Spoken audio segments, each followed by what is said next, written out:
Hi, I'm Joseph Cook, and welcome to my storybook.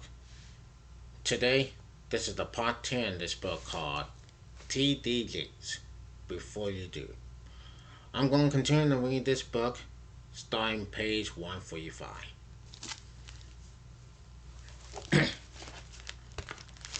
Chapter 10. Before you get engaged, 25 exam questions you must ask. One who asks a question is a fool for 5 minutes. One who does not ask a question remains a fool forever. I am always amazed at my children. One in a middle school and the rest in college, and their different approaches to the inevitable end of 6 minute final exams. My youngest is very delighted and does his homework all alone. This makes preparation for his exams quite easy. A quick review. A marvelous student. He stays up to date with his studies and accommodates the military synchronicity as his teachers prefer. Needless to say, his mother and I are enormous as far as his studies, habits, and mastery of the subjects matter. My daughters, on the other hand, usually take a different approach.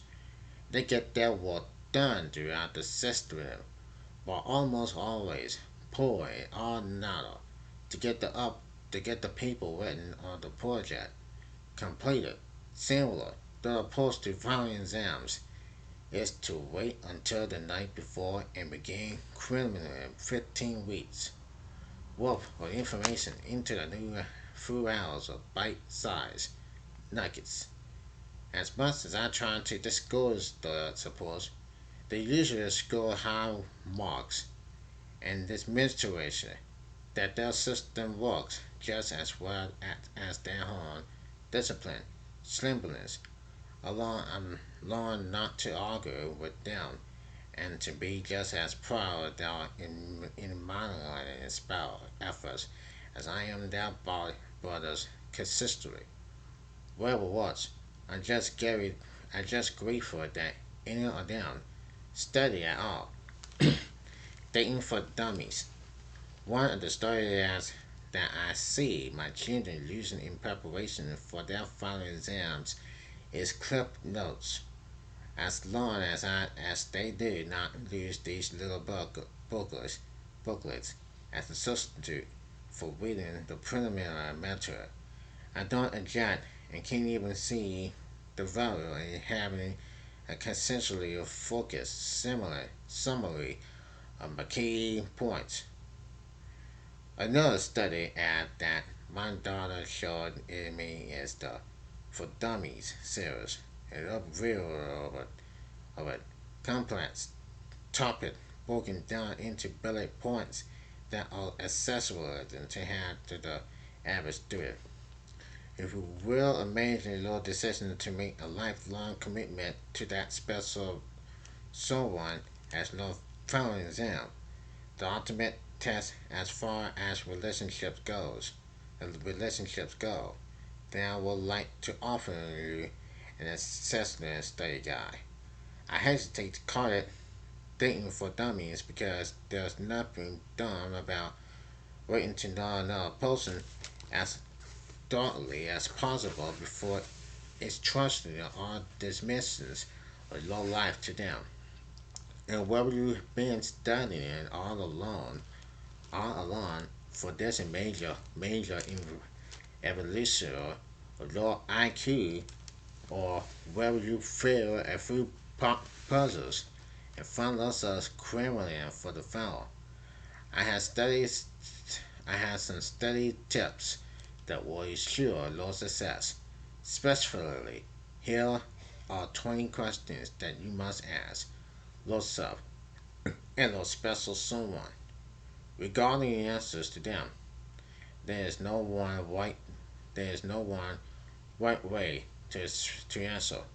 But I offer some things to think about as you rate the many possible answers. Number one, what do you accept?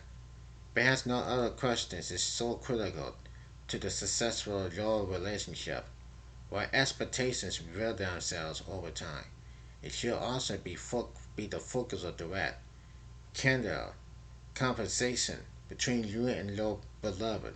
Adjusting expectations will help eliminate disappointments. Too many times our expectations are based on our past experience, what we do or do not want to see duplicated in our relationship with our parents or others who influence us. There's a vast difference between who we are versus how we present ourselves. I'm not for reference to this system of tension as the friction between our ideal self and our real self. Unfortunately, we do not marry the idea but the reality. Let the ideal projections of both you and your partner can create expectations that culture and the real reality of your relationship once the bands are off. There is nothing more deliberate than over promising and under delivering. The number one killer of relationships is not communication or even friendships. It's experiences. Only when, only when we are only when we accept our relationships to go a certain way and then veer from our target do we end up offended by the other person. So many people's expectations throughout scriptures almost prevented from them from receiving God's blessings. In 2 Kings 5, we see Naaman, an army captain, suffering from leprosy. He sent to Israel to seek a cure from Elisha, a man of God who lives there. When Naaman arrives at Elisha's home, the prophet sends a message to tell the soldier to go wash 7 times in the river. Naaman, Naaman, Naaman responds by saying, "Well, I thought he would at least come to the door and pray over me and heal me." He accepted Israel, Israel, Israel to greet him at the door. He expelled Israel to lay hands on him. It took Naaman's servant to point out that Elsel told him how to be cured, which the leper finally did and was then healed. But his expectations almost killed his deliverance. When you read the answer, it may be wise to maximize your own expectations, or at least adjust them to a realistic framework to accept nothing more than you're willing to give. Someone has said that expectations are nothing more than future resentments. Avoid those resentments by allowing the other person to give freely. You want the individual blessings you form their heart when you hard unhappy expectations. It may require several conversations, but be blunt and ask the other person what they accept from a relationship with you, and tell them in kind what you accept. Open up the front door of communication in the house of love you hope to build together. 2. What are the most enterprising possessions? This question reveals much more than their pride in the new Mercedes or their appreciation for Aunt Martha's crabs. A person's, a person's most valuable possession provides a window into their poverty. Do you, Do they value the past more than do their love or equates family holidays through the whole headlines that have been handled down? Or are they more focused on present achievements by equivalents that are symbols of wealth and power, a certain kind of car, brand watch, or style or Wallaby? When you read the answer, if we can have an honest conversation about what each of your value most, you will have good value of future pursuits. You will look with your individual pursuits courage into pursuits courage into shared interests or pull you apart with competing agendas. If you compare the kinds of items that each of your prize, then you can also see how relationships factor into their value system. 3. Where do you stand in on faith? Along with Francis and Sachs, the role of personal faith in a relationship will provide to be a critical error. Scripture tells us, do not be looking together with unbelievers, for what do righteousness and witness have in common? Or what fellowship can light have with darkness? 2 Corinthians, 2 Corinthians 6, verse 14.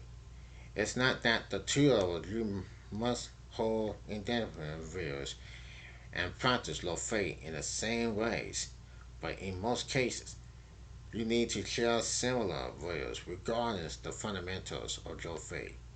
How you view God, the role of the church, personal practice, due to due to work together unless they had agreed to do so.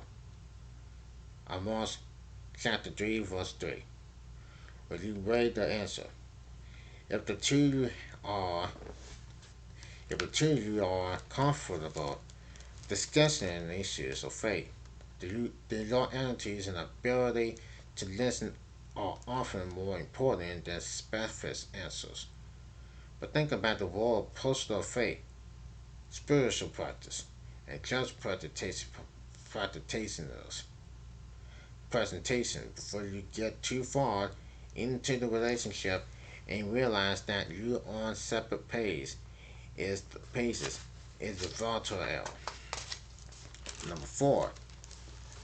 What was your last major relationship like? How did it end? Sometimes it's very opposite. Who your parent presents love was with poor to being with you. They may talk uncensoration about their ex and why their relationship didn't work. They may stumble or overturn or compare you to this person who lingers like a ghost in their heart. All these extras in his life, or who you are well, and makes you lose the day who still works in the same office next to hers. It is important to ask how many major relationships the other person has had. You should be willing to grant your partner some privileges regarding this. However, since together their details won't help either of you when you read the answer.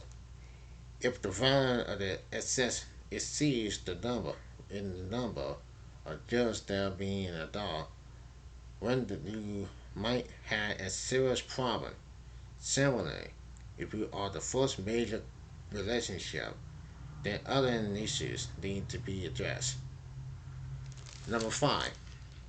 What are your ideas about sexual? You need to discuss your idea of fulfilling sex life before you marry, not after. I know this may be accurate, but you can make it fun and lighthearted. It doesn't have to be consistently considering a session or an episode from reality TV. What does great sex look like to you? All great sex is not created equal. what some call blazer sadness might be lukewarm loyal to others. Make sure that you have the same sexual rhythm. At least this tone to conduct frequently and volume when you rate dancer. You cannot build your relationship around your sexual charisma because only about 10% of your time together was spent in the thrills of passion, wrapping in each other's arms. However, you must not ignore the sexual dimension of your relationship either. Having sex does not equal to being intimate, but building intimacy usually results in the minutes to satisfying sexual relationship. Number six, do you know you do you know Lord HIV AIDS status? If the first question seems too large and abstracted, then this one is as practical as it gets. It's about saving your life. After having worked on the black calendar awareness and tenderly and listened to the alarming statistics on HIV, AIDS, AIDS, it's critical that we speak this question. The Centers for Disease Control and Prevention estimate that more than $1.2 million, I mean 1.2 million Americans are HIV positive, with roughly 25% aware of their status. African Americans comprise the largest popularity statement, with about 400,000 positive individuals, followed by Caucasians with just a few thousand less. Research continues to show that HIV/AIDS is not a gay disease or distraction disease, now it is reversed for drug use or the imported. This epidemic is no respect to persons, no matter how beautiful, smart, or smooth talking to each other may person may be. You know, you must know their status, and you must get tested yourself when you answer those answers. When you reading the answer, I'm not saying that if someone is positive that you should not proceed with their relationship, only that you should know what to accept. Years ago, blood tests were required, accompanied equality and marriage license. But today, not all states require this medical information. As a pastor, I know of several couples in my church who knowledge and choose to marry despite one of them being HIV positive. This is a life changing and lifestyle changing decision. And my concern is that you make it, you make it, you make it with awareness of what you are talking on, what you are taking on, rather than finding it out after you marry. Don't wait to ask this question in the heat of the moment when passions flare. Neither of you will be included to dampen your desire in order to discuss low status. But it must be asked and answered honestly by each of you.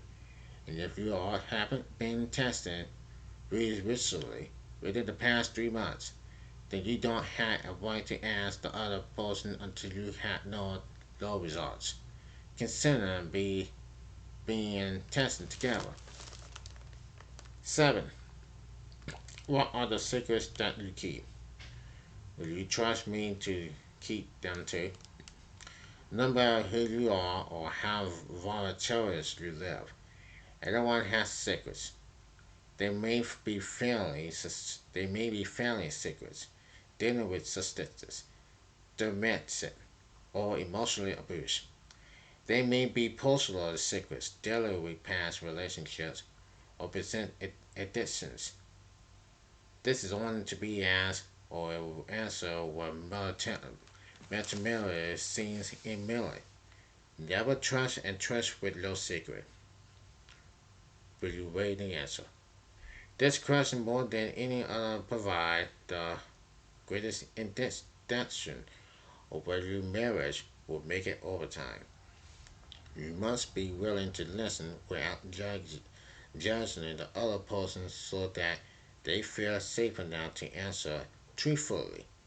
You also want them to accept you and your secrets without criticism or condemnation.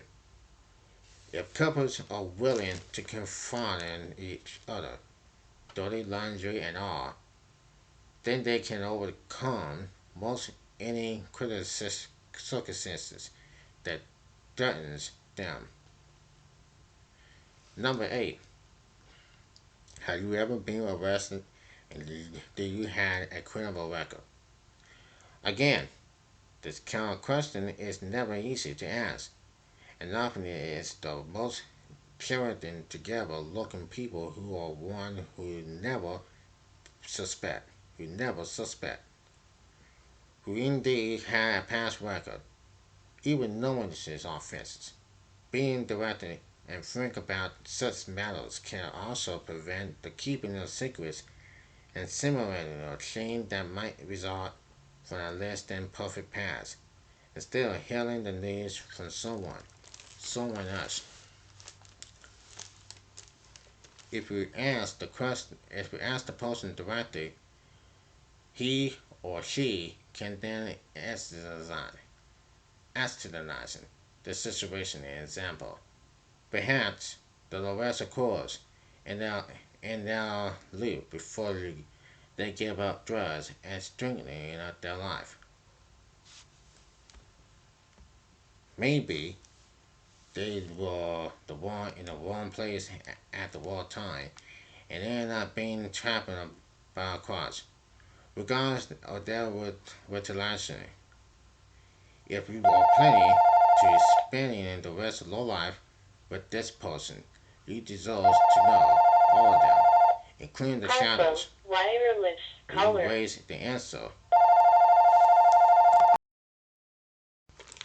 You must be willing to believe in the power for someone to change if your power has a period record, like confident in our secrets, revealing criminal activities, or construction order at their activities can put a person in the most vulnerable position. If you are going to judge the person despite evidence that they had clearly changed since their past offense, then the relationship will not succeed. You will also need to deliberately learn the involvement in anything that has crossed the bounds of the law. Recovery is the key to building and maintaining trust in a healthy, life sustainable relationship. 9. Do you have children or other children outside of marriage? I wish that you do not need to ask this question, but frankly, in a, but frequently, frequently, a partner will not butcher their children for fear that their new honey will lose interest if they discover children are involved. Creating an atmosphere or an opening community so that the older person will feel comfortable information you or their offspring. It's not just adults with young children that I'm addressing. Often older singles with grown children want children than to their date until after the ready. Before running the risk of baby mama drama, showing up on your job, get the facts. Will you wait the answer? Discovering a son or daughter, regardless of their ages, should be relatable relations that begins a conversation before the role that child will play in your new family. This conversation can be highly emotional for many reasons. Many women who have abortions in poor relationships and may feel a sense of sadness, shame, or loss that they need to share. Without judgment, you must be willing to accept them, including their past, regardless of whether or not you agree with their past decisions. Some people may have children that they gave up for adoption. adoption. Again, building trust and openness, is the foundation in a successful relationship. Number 10. How do you feel about having children? I'm often surprised at the number of couples who come to me for pre-marriage consensual who had never been discussing having children. In its dreams, she may be thinking that her career comes first and that they can think about children 5 years down the road. While he's thinking that starting their family is a problem for their first year. But on the internal question of whether each person wants to participate in both raising and not turning in another human life. You must know how your partner feels about the world of children and the family. Will life revolve around the children's schools, activities, sports, and music lessons? Will your partner try to relive his high school early days through bringing a son into the world? Will she be just as content if she never has a daughter? When you weigh the answer, these issues must be addressed together so that you can craft a vision for your future life, not just as a couple but as a family. Number 11. How do you feel about disciplining children? Disciplining children. In conjunction with the issue of having children, you must also address how you will discipline the children. Frequently, we tend to parent we tend to parent in a style that's either similar to what we experience from our own parents or in a way that in a reaction against their methods. Will component punishment be involved? Timeouts? Will you reward good behavior? What about giving the child an allowance? How will you discipline your children when they're school age together, teenagers? When you raise the answer, when you weigh the answer, when you weigh the answer, many family severed roles could have been prevented if the parents had simply discussed their different views on how to maintain order, our bitterness, our bitterness, and understanding. Number 12. What are the roles of a husband and a wife for you? This question gets back to the nature of individuals' expectations. Do you have traditional roles in mind with a male breadwinner and a female homemaker? And more contemporary view of the roles both spawns working outside the home, and progression view that includes a stay-at-home dad raising the kids while the mom provides income during her career. When you read the answer, the reality of marriage is that the dance the two of you perform will be equal to low relationship and laws alone. However, the sooner you can start talking about what kind of music and tempo you want for your dance, the smoother and more graceful your steps will be. Number 13. What role do you see your parents, siblings, and extended family playing in your relationship? If you come from a clock night family with big Sunday dinners and gatherings at every holiday, and your parent is an only child with parents across the country. Farmers can absorb it and most regarding the world is extended family. When you read the intro, my suggestion is that you get to know each other's family as much as possible before to the wedding and attend a family reunion, holiday event, or dinner party and get to know the other people who you are married because that environment will affect your relationship one way or another. You don't have to love the other person's family as your own, but you do need to respect and appreciate their role in your beloved past and future. The last thing you want to do is get stuck between your parent and their family. Number 14. How do you handle the disagreements and disappointments? Every marriage needs an operation clause. This is an agreement of how you will settle the disputes before you get into the heat of the argument.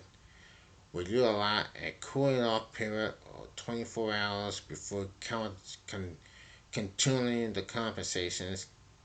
Will you involve their parents? Will you involve their parents, his parents, and a marriage counselor, Law Colin, or a lawyer? What is your parent button, and how will you parent know? Will your parent know when it's a sign?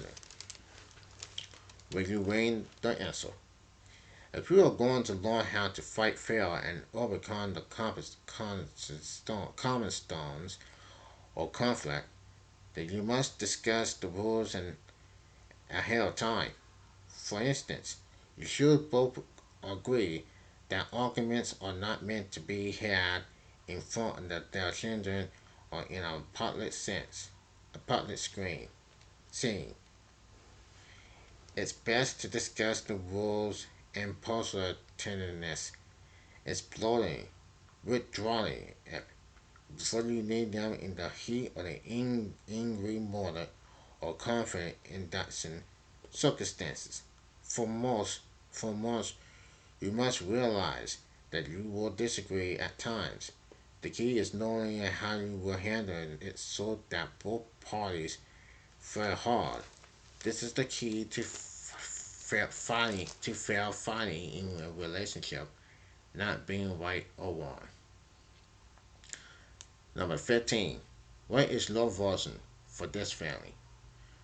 Will you, where would you like to us to be in 10 or 20 years? No leader operates without a version for their destination. This question will allow you both to discuss the lifestyle that you desire for your family as well as common goals. Will you homeschool your children, travel abroad as a family, live in the suburbs, in the inner city, in a rural area? Will you ready to answer? One of the beautiful aspects of any marriage is voicing casting the new family that you are beginning through your commitment to each other. As our globe continues to shrink and our multicultural community continues to expand, families now have many more options than they used to have about their lifestyle. Disgusting. These ahead of time will allow the relationship to grow instead of one when one you expects change and the other loses it. Number 16. How does feel? Are you with your present career?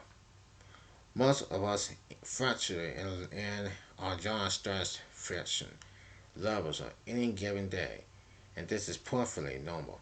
However, if you response her job,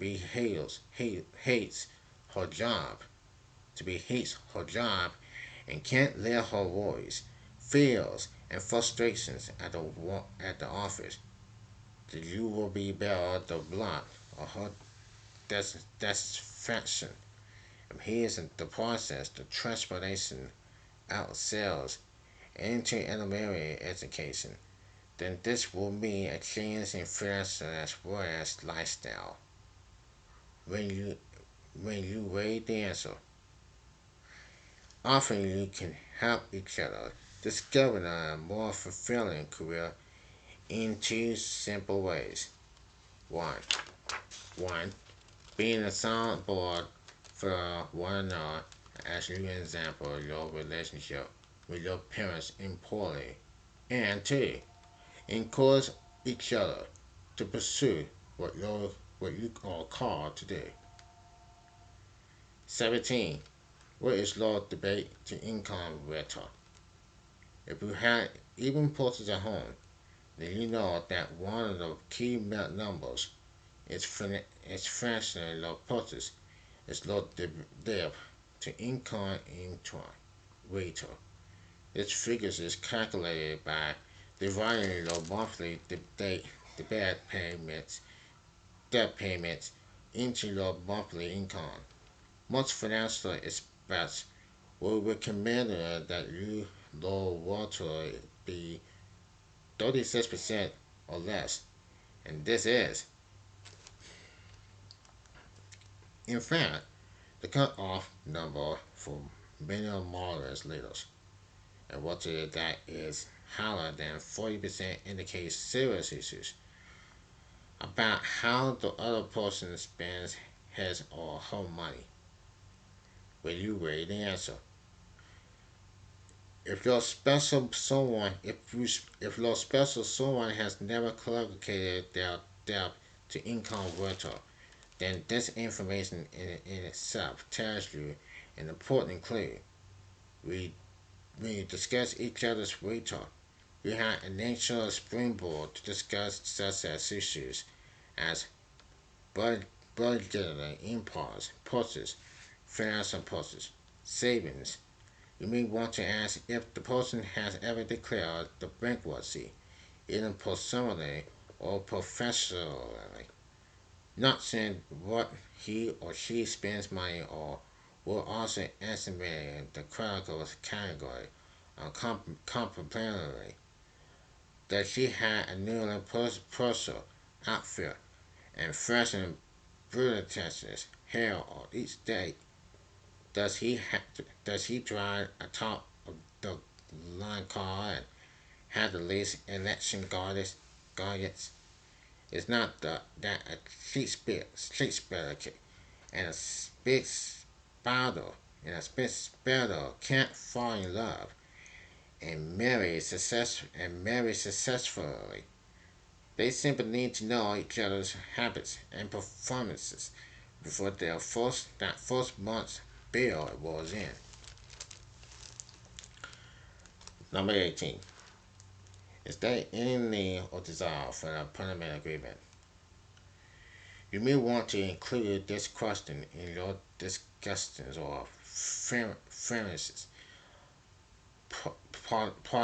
particularly if there is a large disparity between what each of you brings to the marriage in terms of access, property, and possessions. Will you read the answer? I am often answering what I think of such agreements that spells out in great detail who gets what and how much. Should the relationship end in divorce? My only response is to remind to prospective bride and groom that their vows make a point of saving in sickness and in health, and as long as you both shall live. Perhaps we should alter our vows to be more honest, only in health and prosperous times, and as long as we both feel good. If we're going to plan the breakup before the marriage gets started. Number 19. Do you have a will or a living? Do you have a will or a living will and can and can we talk about it? No one likes to think about issues such as disease, injury, immortalization, or more widely, in the warm, fuzzy feelings of being in love. Nothing can kill a romantic moment more than asking your beloved about a living will. Timing is everything, but this issue must be addressed so that you both have a clear understanding about how such a significant situation will be handled should it ever arise. When you read the answer, when you read the answer, this topic will also factor in the general discussion of depth and how the other person approaches the topic that we all have in common. While it may seem morbid or depressing, a habit conversation on such topic can intimidate as so many other topics, their life attitudes, their fate, and other properties. 20. What acknowledges you the most about me? What do you enjoy most about being with me?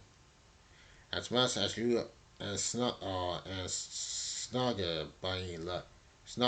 by love every little detail of each other's behavior, but essentially the intoxication or information of what every tension will wear off.